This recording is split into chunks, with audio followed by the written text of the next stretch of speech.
একদিন দুপুরবেলা রোদটা বেশ চড়া। গ্রামের সবচেয়ে বড়লোক করিম সাহেবের বাড়ির সামনে এক ভিক্ষুক এসে দাঁড়াল। ছেঁড়া কাপড়, কাঁধে পুরনো ঝোলা, কিন্তু চোখে ছিল হাসি। সে দরজায় কড়া নাড়ল। ভিতর থেকে করিম সাহেব বিরক্ত হয়ে বেরিয়ে এলেন। কি চাই, কাজ নেই নাকি? ভিক্ষুক মাথা নিচু করে বলল, সাহেব, একটু ভাত দিলে খাই, সারাদিন কিছু খাইনি।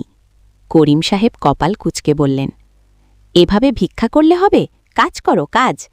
ভিক্ষুক হেসে বলল, কাজ করলে ভাত পাবো ঠিকই, কিন্তু আজ ক্ষুধা আগে এসেছে, কাজ পরে খুঁজব। কথাটা শুনে পাশের বাড়ির এক বাচ্চা মেয়ে ভেতর থেকে একটা শুকনো রুটি এনে ভিক্ষুককে দিল।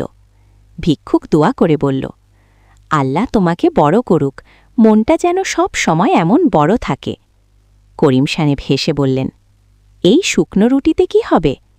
ভিক্ষুক শান্ত গলায় উত্তর দিল, সাহেব, পেট ভরে খাবার বড় কথা না, মন ভরে দেওয়াটাই বড় কথা।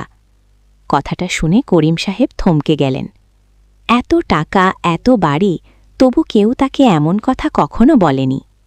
লজ্জা পেয়ে তিনি ভেতরে গিয়ে এক প্লেট গরম ভাত তরকারি এনে দিলেন। ভিক্ষুক খেতে খেতে বলল, আজ আমি ভিক্ষা পেলাম, আর আপনি শিক্ষা পেলেন। সেদিনের পর থেকে করিম সাহেবের বাড়িতে কেউ খালি হাতে ফেরেনি। শিক্ষা, বড়লোক হওয়া সহজ, কিন্তু বড় মন হওয়াই আসল সম্পদ।